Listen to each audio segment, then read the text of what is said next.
When you tap into the ability of emotional intelligence, you're able to regulate that emotion. So we call it the gap. There's a small window between stimulus and action. And so if we can think about ourselves and say, actually, this emotion is going to impact me right now. What can I do to get back on it and turn up in the right way to that sales meeting? Hi, everybody. This is Josh Becerra from Augurian. Thanks for being here on this episode of How I Work. I'm super excited to introduce Ryan O'Keefe, who's joining me today. Ryan is a champion for transformation and a people promoter, emotional intelligence coach. Jago is the world's only B Corp personal brand agency specializing in emotional intelligence, supporting CEOs, founders, and their teams to develop themselves and become authentic leaders. Thanks for being here, Ryan.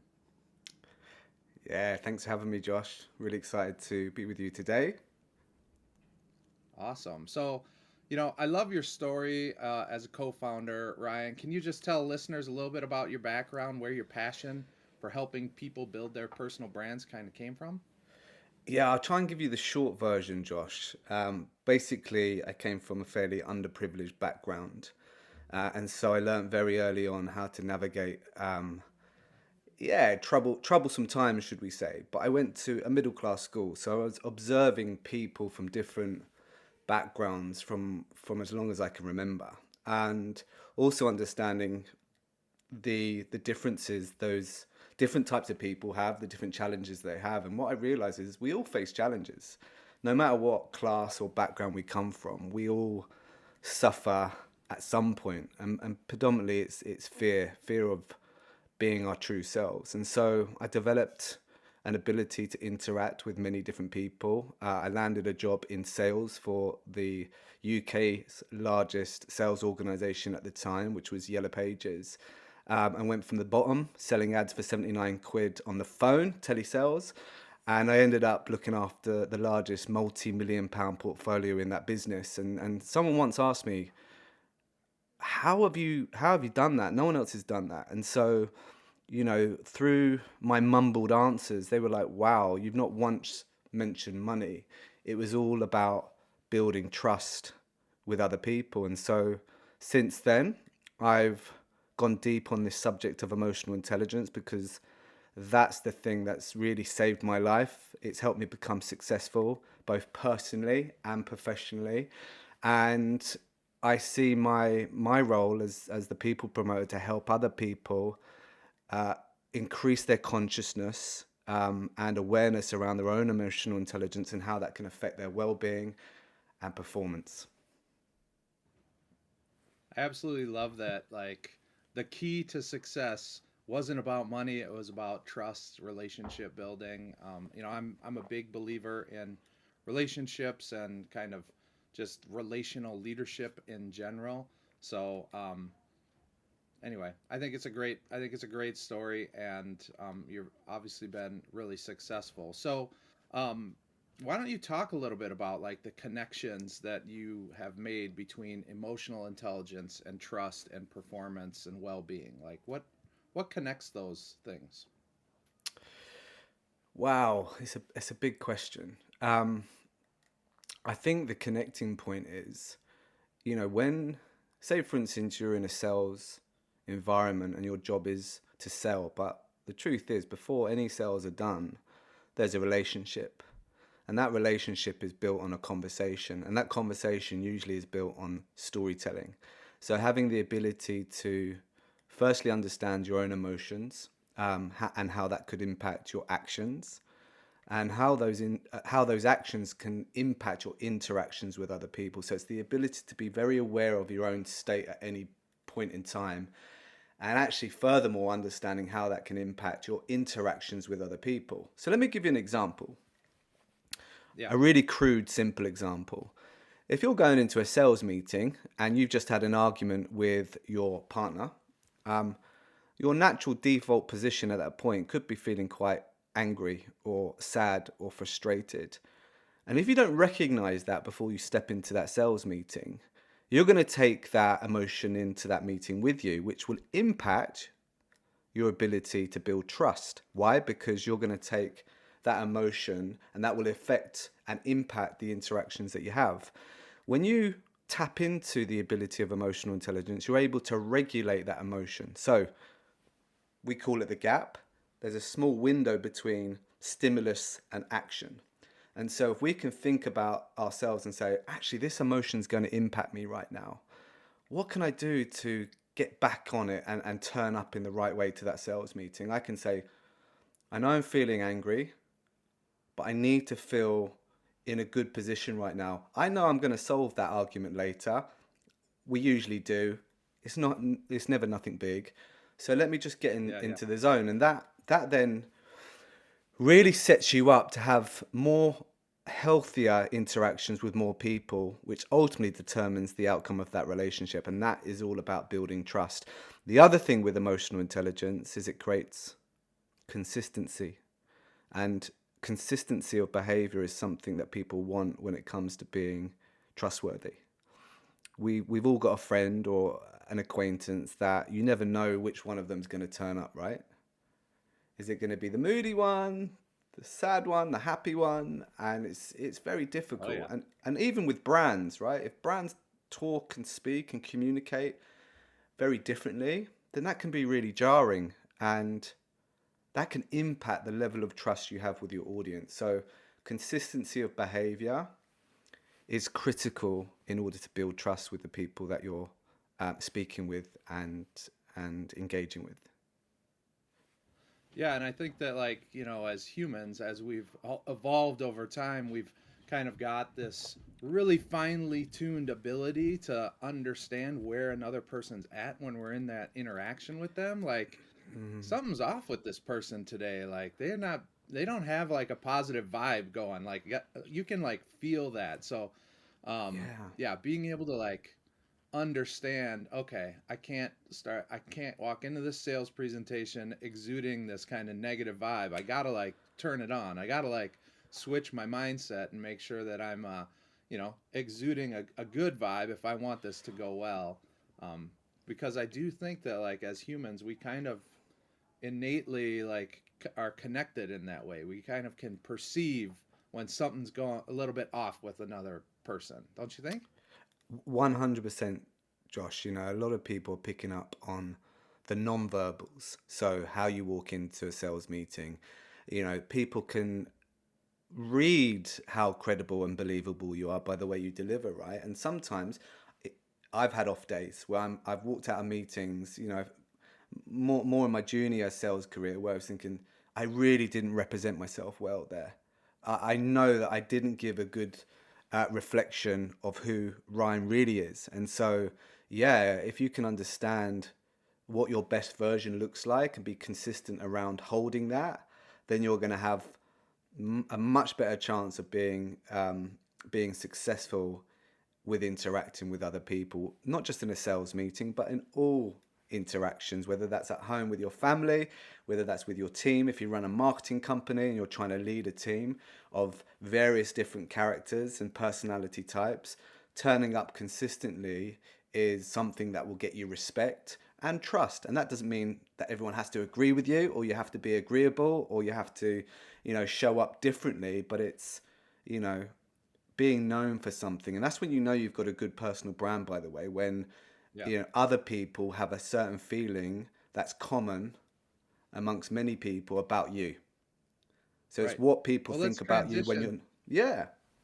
Yeah, let's transition a little bit more to talk about now, like, personal branding, because I think you're kind of talking about some of the concepts around kind of consistency, around like how is it that you show up, right? And so, can you like speak to like then how that lives, like this idea of EQ, emotional intelligence, lives in like someone's personal brand?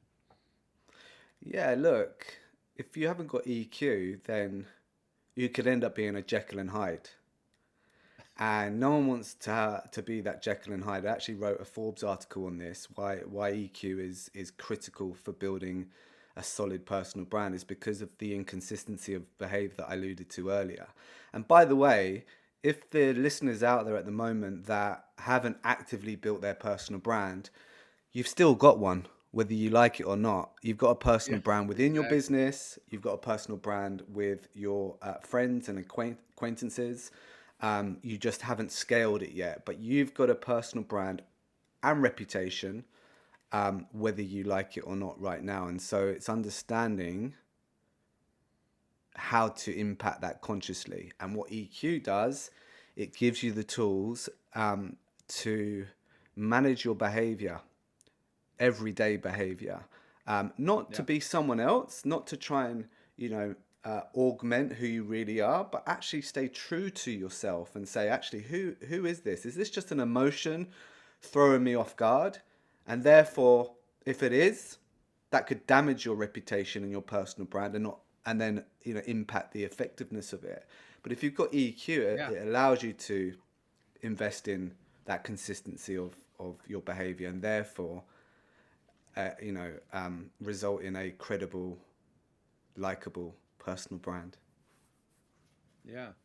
I do feel like that's kind of a mistake that I think people make.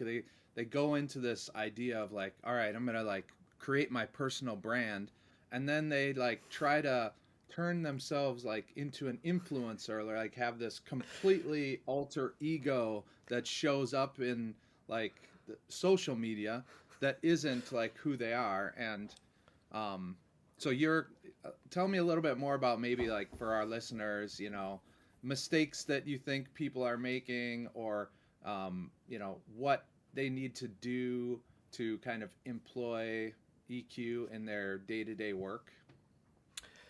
But I love that reflection, Josh. You're so right. Many people make the mistake of trying to copy copy what they think is going to work for them. But the truth is, for most of us business owners, us normal business owners, we're not influencers. You know, we are business leaders running organizations.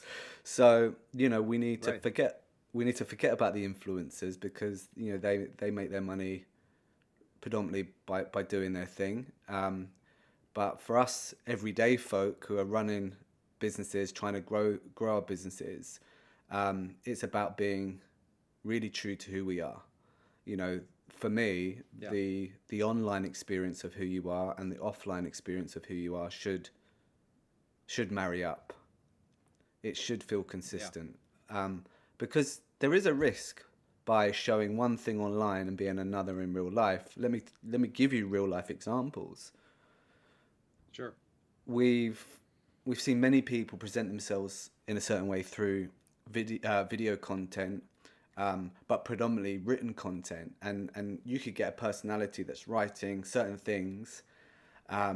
They could be really divisive, and really confrontational through their written content, because they want to try and get traction. But when you meet that person face to face, it can be really underwhelming. You know, Right.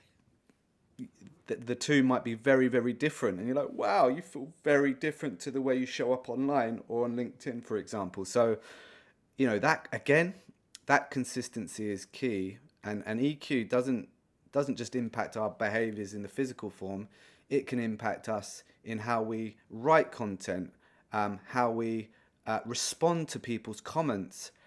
You know, how do we respond to someone, you know, maybe confronting us slightly? And, you know, do we respond tack for tack, or do we just take a step back and, you know, be more considered about the way we respond? So, yeah, I think consistency with how you show up online and offline, is critical. And then, you know, the personal brand thing, that just wraps around your leadership. That's really, for us, personal branding is not about being an influencer. We need to switch off to those people. We need to look at ourselves as a business leader and think of Yeah. this in a way where it's not about you being in the spotlight and look at me, fame, fame, fame, or it's not about being a celebrity. It's Right. about being the spotlight, you shining a light on all of the great things that are going on within your business and within the market, and trying to add value that way. That's what we see as leadership, as well as showing some of your Yeah. character throughout that process. I love that. And what it got me thinking about is how you kind of also need to, when you're thinking about, okay, I'm going to start creating content, and I want it to be consistent with me and my personal brand, is to also think about like where your strengths are. So like I'll give you an example. I'm not the best writer. Like I am not gifted with words, let's just say, right? But what I am really good at is having conversations and like meeting people and doing this kind of thing more face to face. And it's also something that I enjoy, right? Like writing feels a little bit more like a chore. So when I sit down and I'm thinking about, I got to write some kind of witty, creative, interesting thought leadership and post it on LinkedIn, that's a lot harder for me than to say, hey, Ryan, let's have a conversation and record it, right? So I do think that there's something to maybe like when you think about what kind of personal brand and what is the type of content, like you should really marry that up with what you're going to enjoy to do on a consistent basis, right? Don't sign yourself up for writing an article every single day if you're like not, you don't like to write, you know? But if you love making videos and meeting people, like do that every day. Does that make sense? Have you seen that? I have. I think I think you should play to your strengths, especially when it comes to the format that you're comfortable with. We work with Mm. both introverts and extroverts. Agency owners, a lot of them are introverted, very creative people, and so therefore, writing actually suits them. Being a Yeah. writer suits them. Put them in front of a camera, then that becomes more of a challenge. But yeah, I think starting off, I think you should really double down on your strengths. But as you move forward, I would encourage people to stretch themselves outside their comfort zone, because having that mixed format of content is life changing. Being able to speak in Yeah. front of the camera or speak on stage changes the whole game for any business owner. It really does. When I've seen our clients speak on stage, one, they generate massive amounts of business from it, if it's the right speaking opportunity, and two, they are really seen to be the authority in their space when they step up and speak on stage. But it's Yeah. hard. I understand it's hard, but when you know your stuff and you go deep on who you really are, it becomes easier, because Yeah. you get confidence from knowing this is truly what you're there to talk about, rather than trying to play someone else's game. I love that. That's great advice. So when we prepared a little bit for this call, we were talking about the changing landscape, and in the marketers' world and the whole world, everybody's talking about AI and all these new tools.